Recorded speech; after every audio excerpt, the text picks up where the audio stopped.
Yo, welcome, good people. Welcome back to Project Walking on Water. Today is the 7th of November 2025,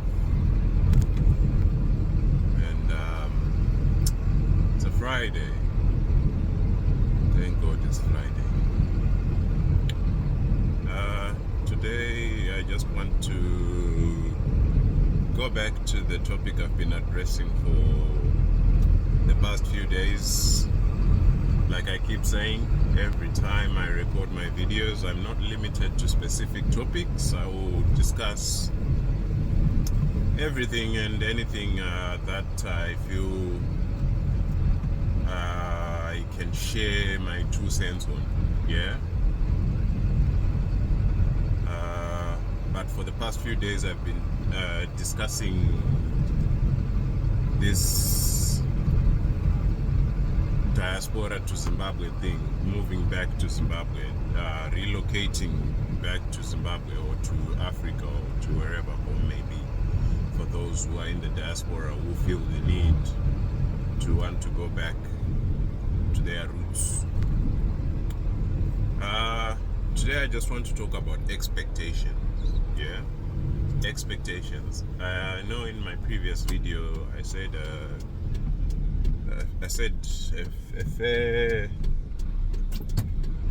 fair lot, and I just want to expand on some of the things that I said in my previous video.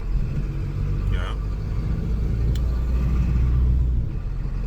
expanding on the things that I said in my previous video, addressing mostly expectations. Right. Everyone has got expectations, yeah? Like, everyone has some sort of expectation to something. Yes, expectations, they are there. They are a normal part of human lives, yeah?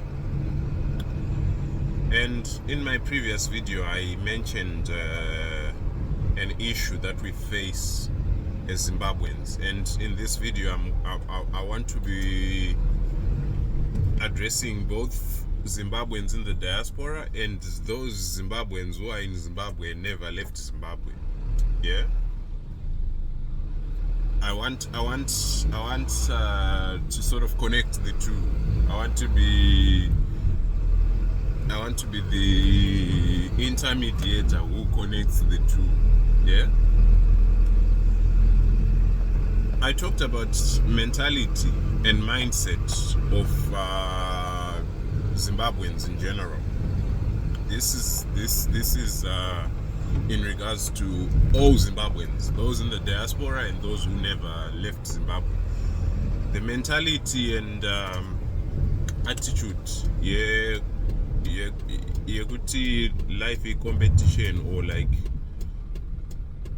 life is, or like this thing of treating life as if it's some sort of contest. You have to measure ningasvika apa, uyu apa, uyu akaenda kudiaspora adzoka asi like in addressing that, I just want to say this simple thing.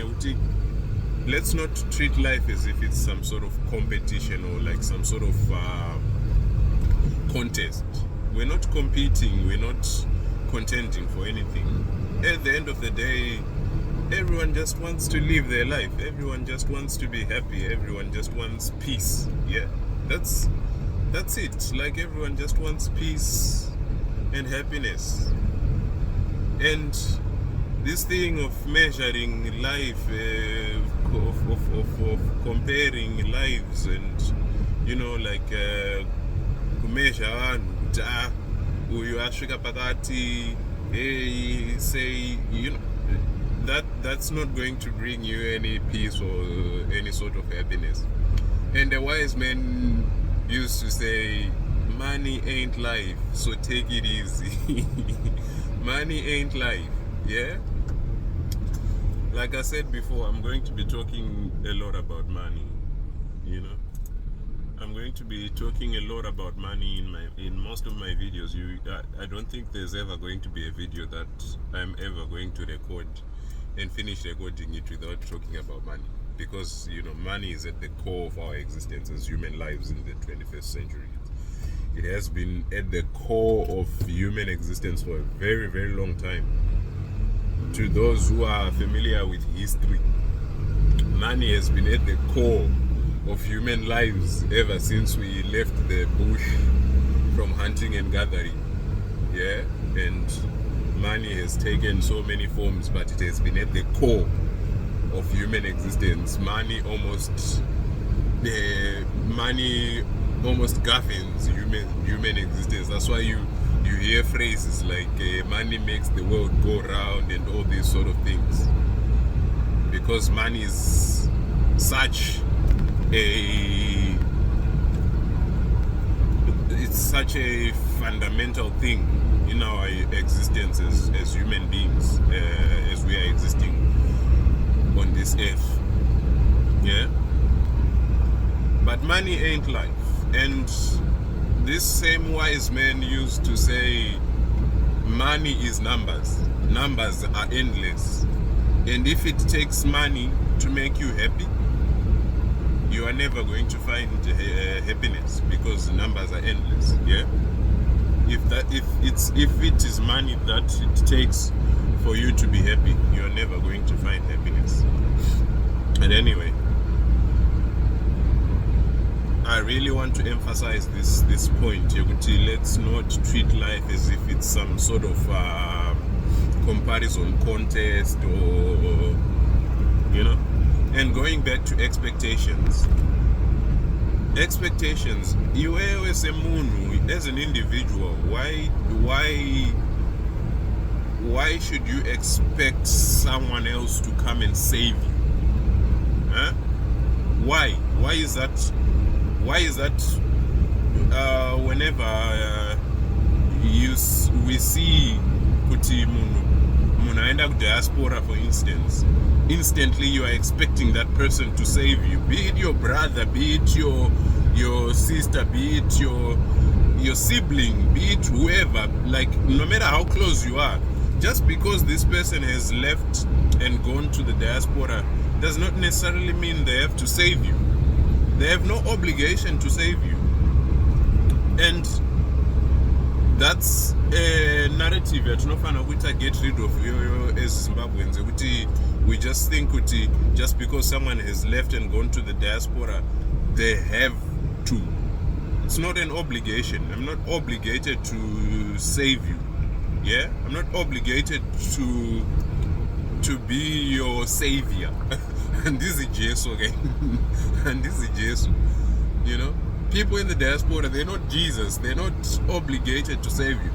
When you see people in the diaspora sending money back to Zimbabwe, this is addressing Zimbabweans who are in Zimbabwe, who receive remittances from the diaspora.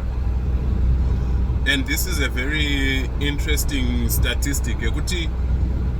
There is over $3 to $4 billion annually that comes from diaspora to Zimbabwe. Where is $3 to $4 billion going?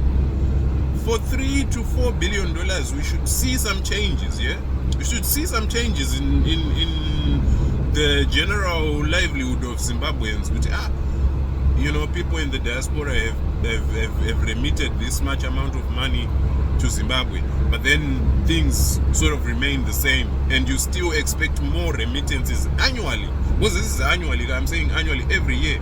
$3 to $4 billion is sent from the diaspora to Zimbabwe.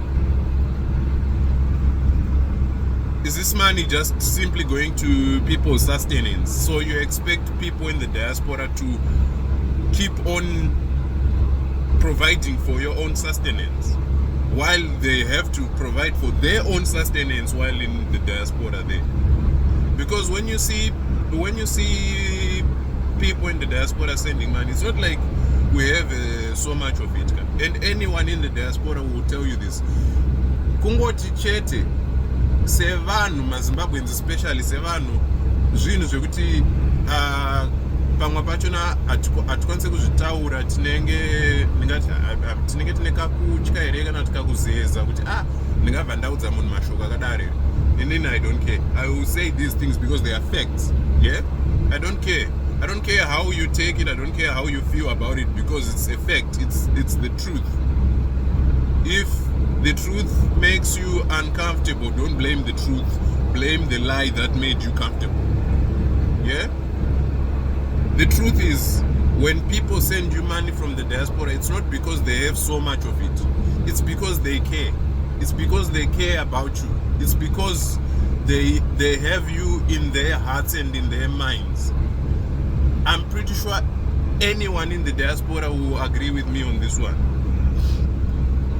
Kuti haisinyaya yekuti mari iripo yakawanda stereki. Vamwe vanayo yakawanda stereki, but even ivavo vachona vanayo yakawanda stereki ivavo kudiaspora vachona. Because like I said in my other video, we are in various professions here in the diaspora. When you come to the diaspora, you get into various professions, you know? Like some are fortunate enough to get into good enough professions, they get paid well, but still they have obligations they have to meet here in the diaspora. They have to sustain their own survival here in the diaspora before they start thinking about providing for your sustenance. And when you see them doing it, when you see someone in the diaspora sending money to Zimbabwe, it's not because they have so much of it. It's because they care. It's because they have you in their hearts and in their minds. Kuti alright, inini ndinapo pashoma pachona, vamwe vangu vari ku Zimbabwe kwakaoma uku. Rega nditumiro vawane chekubata. But for me, the idea has always been, I haven't been in the diaspora for a long time. I've been in the diaspora for a relatively long time. Some have been in the diaspora for much longer than me. I've been in the diaspora for nearly 10 years now. Yeah. But for me, even before I came to the diaspora, the idea for me, and this goes back to Nyaye mindset, the idea for me was always good. I don't want to set up my life in the diaspora. I don't want my life to become the diaspora. I'm going to the diaspora because I know kuti ndokuno manyisika capital. That's where I can get some money to begin with. I'm going to share a little bit more of my own story of how I came to the diaspora. It was one of the very remote things for me to ever imagine myself ever coming to the diaspora. It was very, very remote for me. I'll share that story in another video. But with that in mind, when I did get the opportunity, I always thought, you know what? I'm going there. I am going to accumulate as much capital as I can, and I am going to set up my life in Zimbabwe. I'm going to set up my life in Zimbabwe. I want to do ABC. I've got a plan, guys. Plan, well written down plan. Of course, things do not always happen the way you want them to happen. Hence, I've spent 10 years in the diaspora and will probably spend a few more up until the point I'll say, okay, now I'm at a comfortable enough position to relocate my life back to Zimbabwe. Yeah. And for me, it has always been, when I am remitting money to my people in Zimbabwe, it's not for sustenance. I can't. It's a burden, for a lack of a better word. And again, I'm pretty sure everyone in the diaspora will agree with me on this one. It's a burden. It's a burden to keep thinking with every month or every whatever you have to send money to Zimbabwe. every time pauri kufesana nemabills ako, pauri kufesana nezvinhu zvese zvaukufanira kubhadhara, you thinking again kuti I need to send money to those people in Zimbabwe. It's heavy. It's very heavy to be doing that. So for me, the way I looked at it was, I will send chunks and encourage these people to make something out of this money. But then we go back to nyaya mindset manje. Muzimbabwe ana mindset yekuti mari andinayo iyi inogona kundibatsira kuti ndigowana imwe mari inotopurwa ipapo. Why is that a prevailing mindset? And that's one thing I don't understand. Maybe someone can explain it to me. I know hangu kuti there is a question of incentives, a question of what happened previously, where as Zimbabweans we faced a very difficult time, and this is something that I found very interesting. Kuti muna 2008 paya pakanyaso crash economy kuti kra. I didn't know that when all that happened, that was way before I came to the diaspora.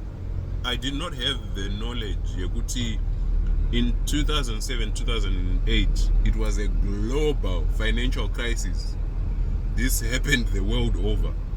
And there are certain things that I know now that I'm going to be addressing in my videos as well, in pertaining to money and how money works, that will help others understand the global financial crisis of 2007, 2008, and how it happened, why it happened, and it is because of those events that took place in 2008, 2007. Ukuthi money lost value overnight. Money kept losing value. Our currency kept losing value, even though it started gradually and it kept happening bit by bit by bit by bit. The worst of the worst came around in 2007, 2008. Yeah? And because of that, I feel like Zimbabweans sort of adopted this mindset.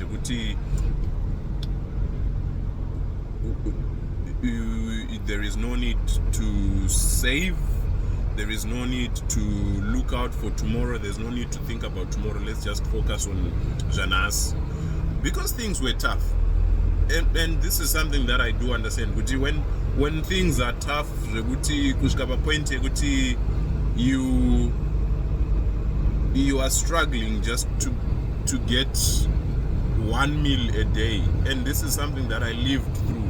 This is something that I lived through. This is something I experienced. Saka, you can't. I'm talking from experience. I'm talking about something that I know. And Kuti, when things are that difficult to a point, Kuti, you don't even know what you're going to eat that day. The incentive for you to think about tomorrow is lowered. Like when things are that tough, when things are that tough, the incentive for you to think about tomorrow are very low. Like, because you are faced by that immediate question of the now, of okay, what am I going to eat today? Not even for breakfast, not even for lunch, not even for supper. Just today, what am I going to do? That hinders any sort of thinking vakare mangwana kanoti yekufunga nezveremangwana. This is where we get maphrases akaita sekuti kukanga mbeu. Because ukaona wasvika palevel rekukanga mbeu kana zvinhu zvinenge zvaoma. Yeah? Ukaona wakukanga mbeu, wakudya mbeu, uri kuziva kuti no, mbeu iyi ndo yanga achifanira kuzodyara kuti ndigowana chekudya next season. Ukasvika waona ukaona level rekuti zvinhu zvaoma kusvika pakukanga mbeu. But then I don't believe that ever since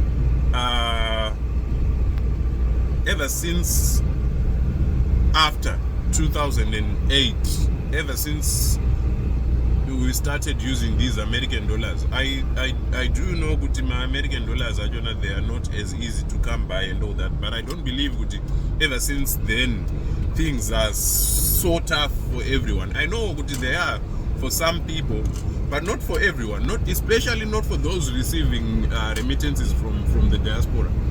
If you're fortunate enough to receive remittance from someone in the diaspora, I don't think things are tough for you to a point you are struggling for day-to-day survival. You'll be lying. You'll be lying if you tell me that things are so tough, I don't even know what I'm going to eat today. If you are fortunate enough to receive a remittance from the diaspora. Saka, with that in mind, that's why I said that for me it has always been, when I do send remittances to Zimbabwe, when I do send money to Zimbabwe, I've always thought of it as with this little bit of money that I've managed to send to you, after ensuring that basic survival things are met, basic survival obligations are met, there will be definitely a little bit left over. There will be something left over. With that, in fact, approach the whole sum of the money with that mindset. You would know, and that's how you're supposed to approach the remittance. Approach it with the mindset yekuti aiwa, no, with this money ndikada kutoita zvekuti panapa ndakutorwa bhekoni, ndakutorwa mazai every day, ndichingoexpecta kuti aichauya imwe, inouya imwe ichibva kupi, guys? Like it's a burden. Like I said before, it's not easy when you see people in the diaspora sending money to Zimbabwe. It's not as if they have so much of it. It's not because they have so much of it. It's you have to wake up every morning. You have to do various things. Yes, some are fortunate enough to have high-paying jobs where they don't have to do much, but still they are working for their money. But most are doing what are called blue-collar jobs, difficult jobs. Mabasa ekuti unosvika kunopedza zuva mhasuru dzese dzakudzimba idzi. That's the sort of work most are doing in the diaspora. Hard jobs, because those are the jobs that are available. Even when I'm a degree, munhu anogona kutouya kudiaspora ane degree rake, ane whatever, PhD in chekedero, but wotosvika paground wotoona kuti mabasa achona that align with my education, because those are the jobs that are available to white people. Those are jobs available to the citizens of the country you have gone to. And in most cases, in my own experience, in most cases, they don't even want to give you that job. They would rather prefer to give that job to a white person. You know, they'd rather give that job to someone from their own country. Saka, we end up doing all sorts of things. We end up in all sorts of jobs in the diaspora, and it's hard work. It's hard work. That money, that $3 to $4 billion remitted every year, it did not come easy. People are working hard for it. So, in address to those in Zimbabwe, when you see someone in the diaspora sending you money, it's not because they have so much of it. It's because they care about you. It's because they love you. It's because they have you in their hearts and in their minds. That's expectations for people in Zimbabwe. don't expect people in the diaspora to be your saviors. Sana Jesu.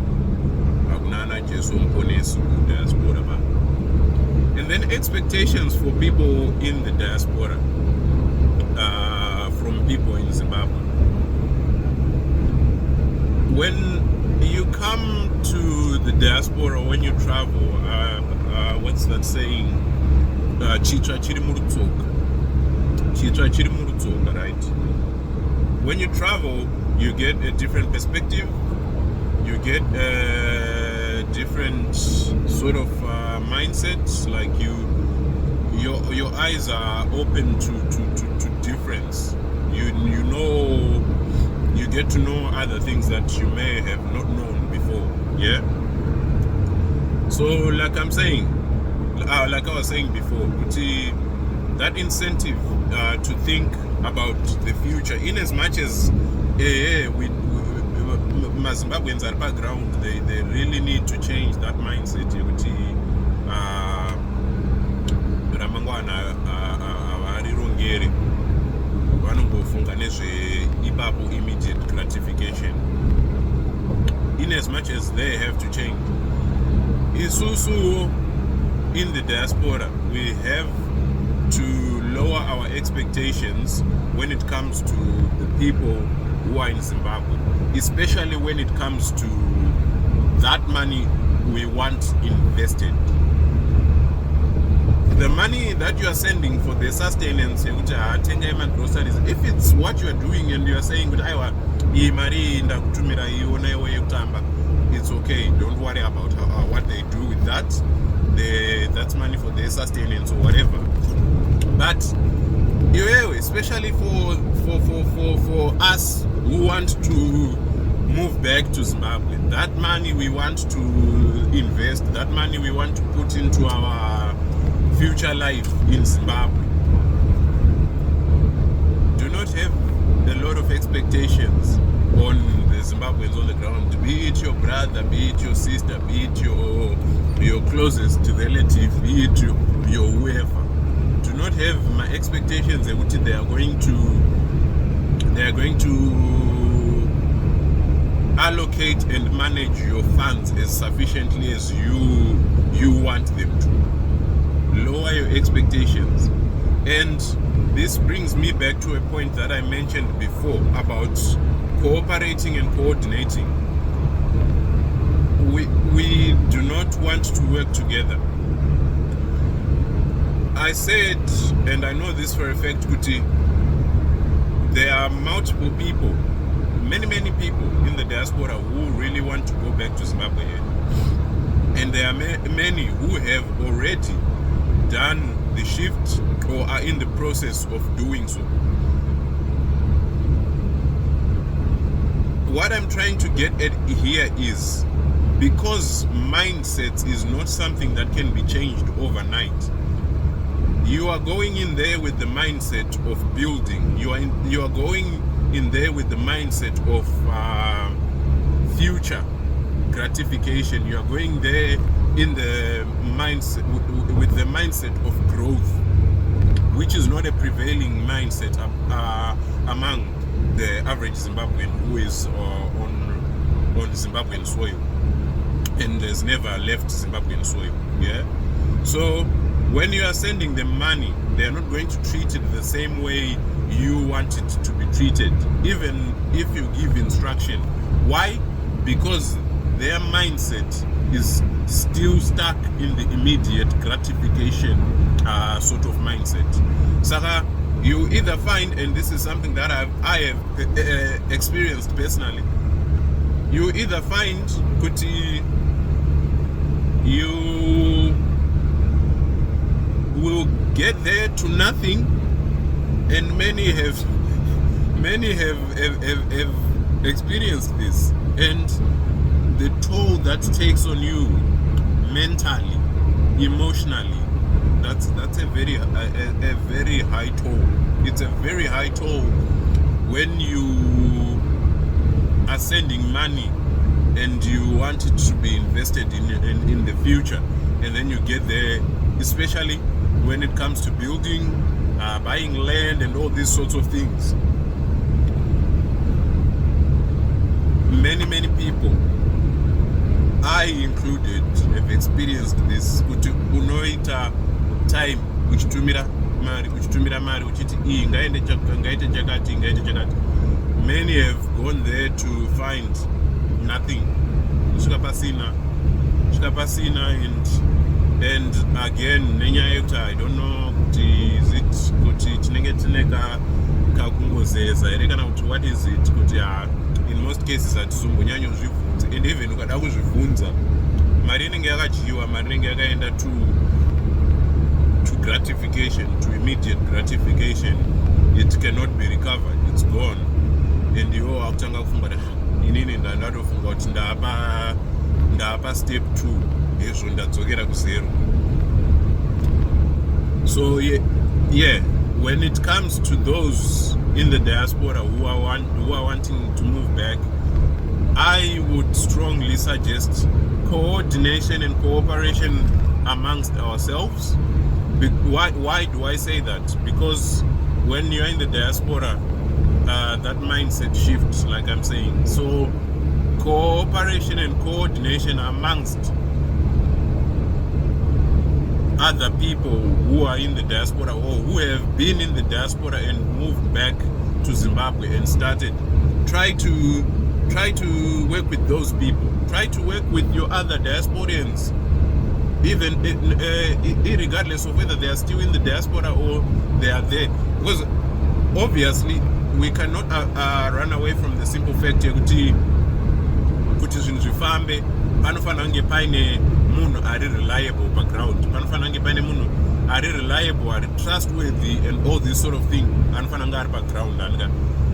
But in most cases, because we rely and trust relatives, we rely and trust brothers, we rely and trust sisters, we rely and trust nakule or cousins or whatever. In most cases, because those people do not exactly share the same mindset that you do, things are not going to be done to the way you expect them to be done. So again, I strongly suggest cooperation and coordination, and this is what we'll see a shift. This is what we'll see a shift in the Zimbabweans' mindset. When the Zimbabwean is given work, yeah, and this is one thing that I've come to notice, kuti vanhu vakawanda vakamirira mabasa, they're not waiting for responsibility. Don't give someone 100,000 and give them responsibility over that 100,000. But okay, this 100,000 is supposed to build a house and build this and this and this and this. Not many Zimbabweans are in that sort of space of having the mindset and the attitude to be responsible and trustworthy enough to be responsible for huge sums of money. Yeah. So, but on the other end, however, many Zimbabweans will be very happy if you just give them a job. Just give them a job. But okay, you're not handling it. This is just me trying to maneuver this thing, and this has been a recurring thing. It has been happening for years and years, so I keep thinking about it. It has been happening even ever since before I came to the diaspora.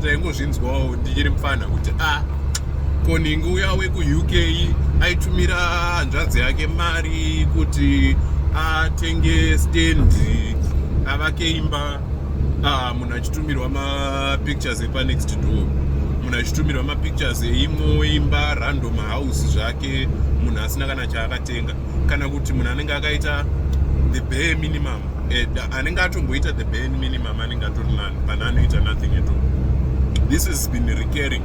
So this is what I'm saying here is just me, my 2 cents on how we can sort of try to maneuver around that.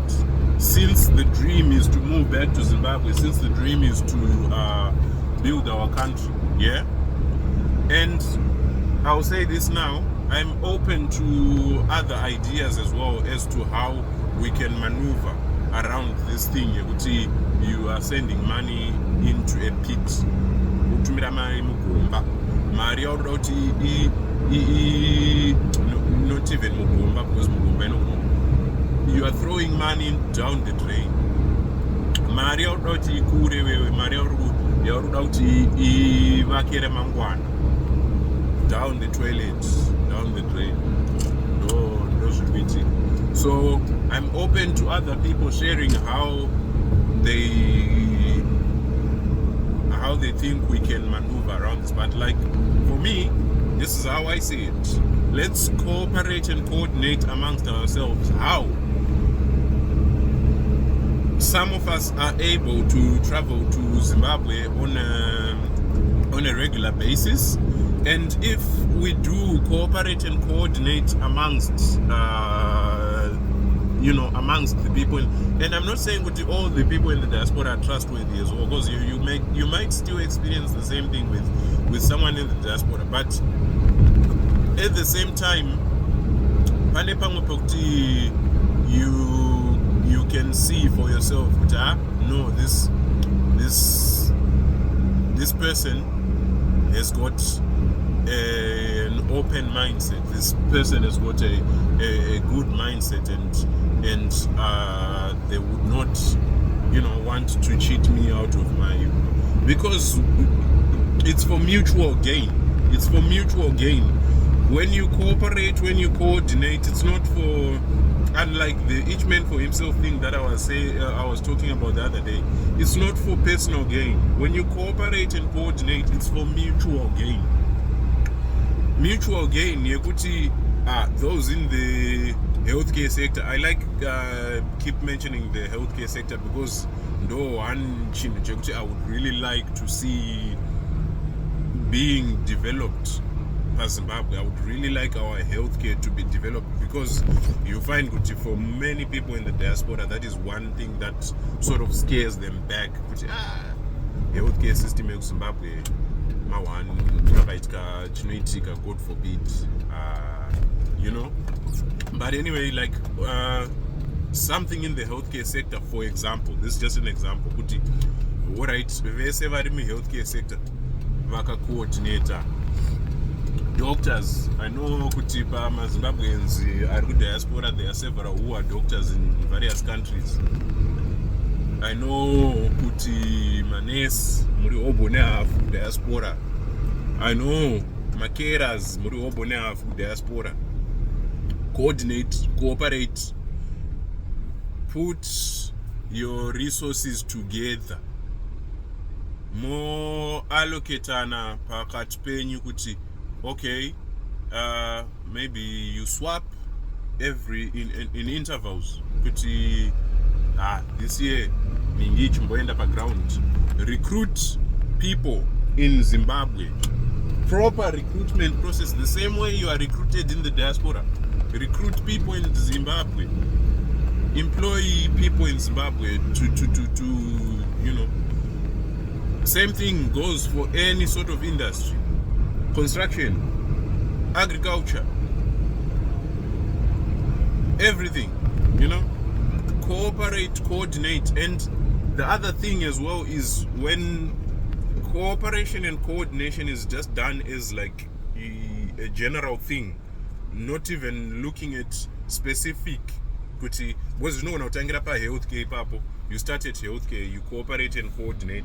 Obviously, you are going to need to build hospitals, you're going to need to set up whatever structures that need to be set up and all that sort of thing. That means there is a need for the cooperation and coordination of construction. There's need for cooperation and coordination of project management and all these things, yeah. But anyway, like that's my 2 cents on this thing.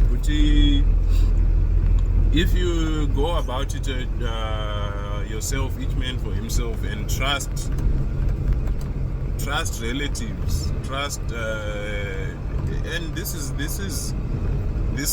the easy route to take. We just say, but blazo angwariko, but anjazi angwiriko, you don't know what they experience on the ground. You don't know what they're experiencing. You don't know what sort of mindset this person. Because the thing is, this is something that I've come to realize as well. When you're talking, whether you're talking on the phone or whether you are there,